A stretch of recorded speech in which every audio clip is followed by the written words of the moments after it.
9월 모평을 치르고 나면 여기에 나온 문제의 어떤 종류들과 그리고 그런 유형들은 100% 완벽하게 이해를 해서 자기 것으로 만들어야 돼요. 99.9%도 부족해요.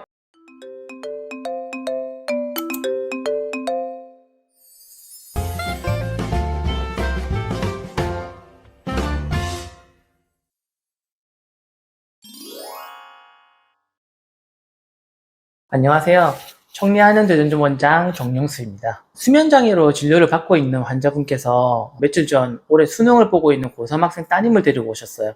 수능을 볼 때까지 복용할 수험생약 이런 걸 지으셨는데 그러면서 하시는 말씀이 딸이 평소에 성적이 우수하게 잘 나오는데 이상하게 시험만 치러 가면 긴장을 많이 해서 점수가 잘 나오지 않는다고 하더라고요.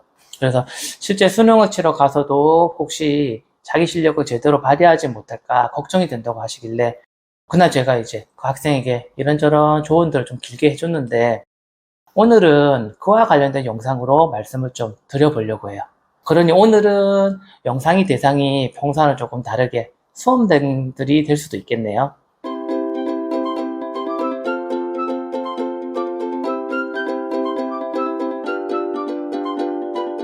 아마 이 영상이 올라갈 시점이면 9월 모평이 끝난 다음일 것 같아요.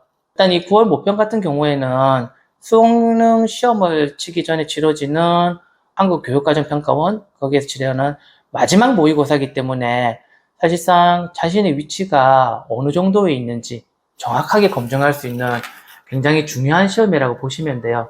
특히 이번 모평 같은 경우에는 제가 보니까 재학생 비율이 약 78.2%, 그러니까 졸업생이라든지 검정고시생 비율이 약 21.8% 정도 된다고 해요. 이게 아무래도 의대 증원이 있다 보니까 그에 따라서 반수생들이 늘어날 역량이라고 보면 되는데 제 주변을 봐도 실제로 지방 의대를 다니고 있는 친구들 중에서도 상위권 의대로 진입을 하기 위해서 이번에 시험을 본다고 하는 경우들도 사실상 있더라고요. 그러다 보니 아마 재학생들 입장에서는 이번 수능 자체가 더욱 힘든 상황이 될 수도 있을 것 같습니다. 상황이 이렇다 보니까 특히 9월 모의평가 결과를 통해서 자신이 실제 수능에서도 어느 정도 위치에 있을지 정확하게 판단할 수 있겠죠. 가장 먼저 드리고 싶은 말씀은 9월 모평을 치르고 나면 여기에 나온 문제의 어떤 종류들과 그리고 그런 유형들은 100% 완벽하게 이해를 해서 자기 것으로 만들어야 돼요.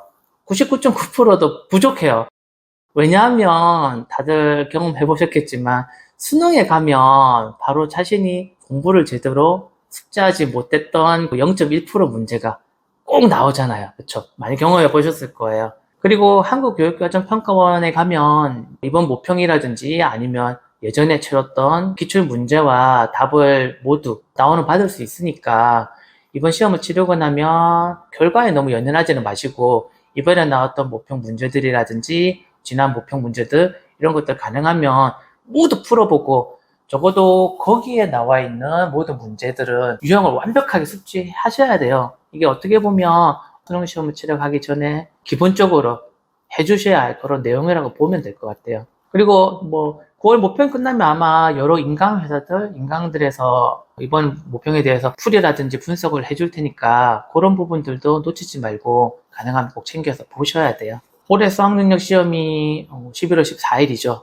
이 영상을 보시고 있는 시점에서는 대략 한 2개월 정도 남았다고 보시면 될 것 같은데 아무래도 저희가 인지와 관련된 이런 질환들을 진료를 하고 있다 보니까 특히 이 시기가 되면은 치료 중에 환자분들의 가족 중에서 수험생 있는 경우라든지 아니면은 다르게 문의가 오는 경우들도 많은데 시험 준비에 도움이 되는 그런 약들이 없을까? 보약이 있으면 지어달라.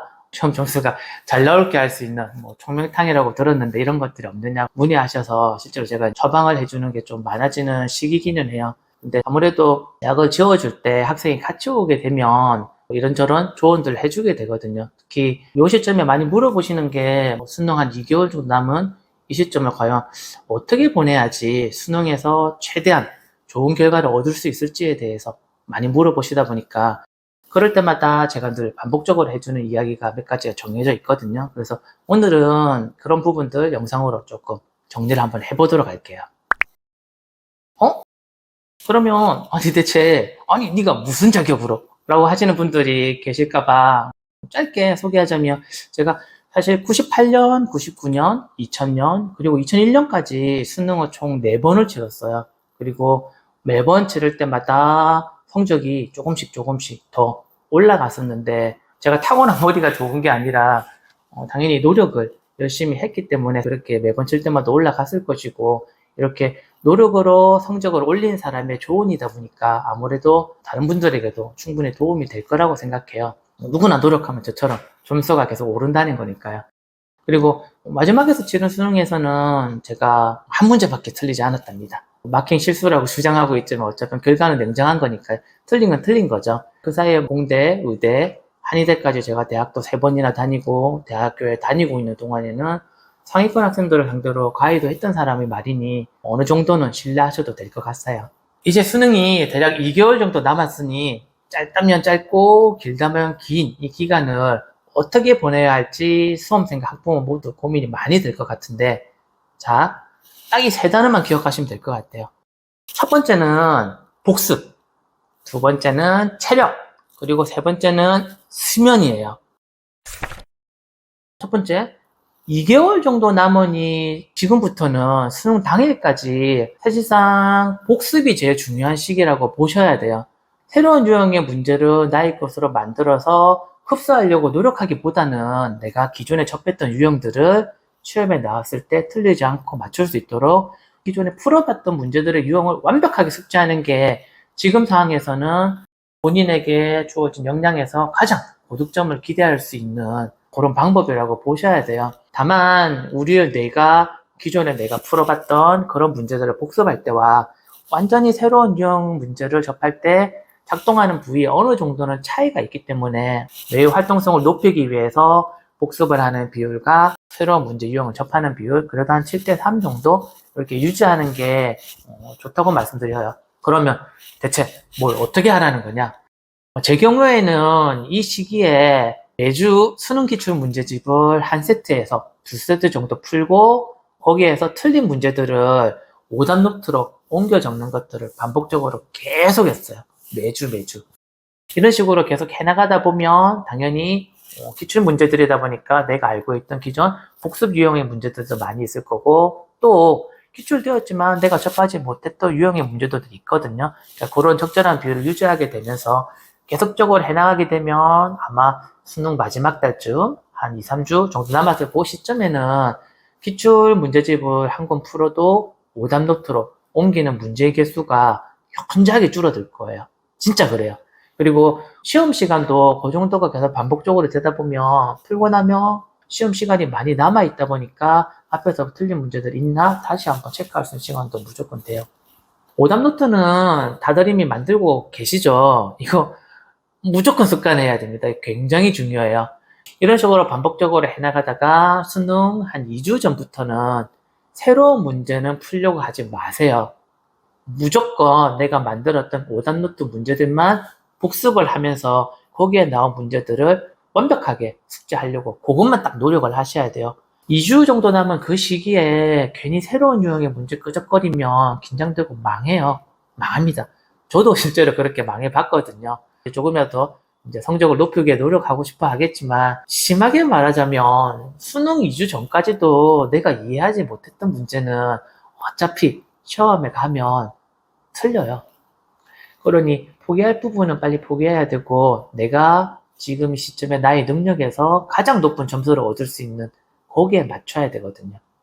그래서 맞출 수 있는 문제를 확실하게 맞추는 데 시간을 쓰기 위해서 오답노트 위주로만 2주 정도 기간에서는 완벽하게 계속 복습을 해서 완벽하게 이해해 줄 수 있다면 수능 시험을 치르러 갔을 때 최소한 본인의 역량만큼은 무조건 점수가 나온다고 보시면 돼요. 두 번째로 제가 말씀드리고 싶은 것은 체력이라고 보시면 돼요. 체력은 지금부터 지속적으로 잘 관리를 하셔야 돼요. 그래서 수능 당일에 최적의 컨디션을 유지할 수 있게 해줘야 됩니다. 그러기 위해서는 한약도 좋고 굳이 뭐 저희 한의원 안 해도 괜찮아요. 한약도 좋고 건기식도 좋고 몸에 좋은 음식도 좋고 다 좋으니까 풍부하게 챙겨 드시고 어떠한 영양분도 부족하지 않도록 추가적으로 말씀드리고 싶은 것은 복잡한 마음이 있다 하더라도 하루에 최소 30분 정도는 걷는 게 좋아요. 이 정도 시간 투자하는 거 아까워하시면 안 돼요. 모든 준비가 완벽해도 수능 치는 날 감기 걸리고 컨디션이 떨어지면 시험은 무조건 망칠 수밖에 없거든요. 그렇기 때문에 뭐 감기가 아니라 감기 할아버지가 와도 걸리지 않을 정도로 몸 상태를 좋게 유지를 해 주셔야 돼요. 물론 무조건 하루에 꼭 걷는 것만을 위해서 추가로 30분 걸어라 이런 의미는 아니고, 하루 중 우리가 일상생활을 하는 과정 중에서 걷는 시간의 총합이 최소한 30분 정도는 될 수 있도록 유지하라는 의미라고 보시면 돼요. 걷다가 우리가 평소에 공부하면서 잘 안 풀렸던 그런 문제들을 떠올리다 보면 의외로 뿅 하고 해결책이 떠오르는 경우들도 종종 있으니까, 이런 거는 보너스로 보시면 될 것 같아요. 마지막으로 강조하고 싶은 것은 세 번째, 부족하지 않은 수면 시간을 꼭 유지를 하셔야 돼요. 수험생들이 의외로 이게 참 안 되더라고요. 물론 해야 될 공부가 많고 시험 기간이 다가올수록 더 답답해져서 그런 부분들이 있겠지만, 이 부분은 사실 더 중요하거든요. 물론 충분한 시간이라고 하진 않았어요. 부족하지 않은 것이라고 했지, 이게 벼락치기 시험이라면 우리 뇌 구조상 급하게 밤새서 우게 넣어놓고도 다음날 어찌어찌 꺼내서 시험을 칠 수 있지만, 수능 경우처럼 장기 기억 영역을 활용하고 특히 뇌의 고차원적인 활동이 필요한 이런 행위 같은 경우에는 뇌가 최적의 컨디션을 유지하고 있어야지만 성적이 제대로 나올 수가 있거든요. 특히 우리 뇌는 잠을 자고 있는 동안 그 사이에 공부했던 이런 내용들을 예쁘게 정리해서 장기 기억 쪽으로 차곡차곡 이동시키기 때문에 적절한 수면 같은 경우에는 반드시 필요해요. 이게 적절한 수면을 통해서 내가 공부했던 내용들이 정리가 나의 뇌 속에서 잘 되어 있어야지 시험 치러 갔을 때 그때그때 편하게 잘 꺼내서 쓸 수가 있거든요. 그러면 대체 몇 시간을 자야 되나? 아쉽게도 사람마다 생체 리듬은 다 다르기 때문에 이게 정답은 없어요. 제 경우에는 이 시기에 새벽 1시에서 7시까지 대략 한 6시간 정도는 수면을 취했어요. 그 당시에는 3당사락이라는 표현이 있을 정도니까 사실 적은 수면은 아니었거든요. 물론 가끔 공부해야 될 게 많았던 날은 뭐 2시, 3시 이렇게 잘 때도 있긴 했는데, 기본적으로는 1시에 자고 7시에 일어나는 것은 지켰던, 여러분들도 본인의 리듬에 맞추셔서 충분한 수면 시간을 될 수 있도록 지켜주시는 게 좋을 것 같고, 단 제가 조금 중요하게 강조하고 싶은 것은 일어나는 시간은 지금부터 딱 고정되게 맞춰서 습관화를 시켜주셔야 돼요. 그래야지 수능 치는 시험 당일날 아침에 멍한 자세로 시험을 치러 가지 않을 수 있기 때문에, 시험 시간에 일어날 시간 거기에 맞춰서 수면하시고, 수면 시간은 너무 부족하지 않도록 하시는 게 오히려 성적을 더 좋게 받을 수 있는 방법이라는 걸 꼭 명심하셨으면 좋겠네요. 수능과 관련해서는 사실 해주고 싶은 말이 너무 많아요. 참 많은데 영상에서 더 길게 할 수는 없는 게, 아마 벌써 뒤로 가기 누르신 분도 있으실 것 같고, 그러니까 일단은 영상은 이 정도로 줄이도록 하고, 혹시 이와 관련해서 더 궁금한 점이 있다거나 이런 부분들이 있으면 댓글로 남겨주시면 제가 확인하고 도움을 드릴 수 있는 부분들이 있으면은 답변을 통해서 도움을 드리도록 할게요. 이번 시험에서 모든 수험생분들이 노력했던 것보다 훨씬 더 좋은 결과를 냈으면 좋겠네요. 수험생분들 남은 2개월 정도 힘내시고 꼭 화이팅 하세요. 감사합니다.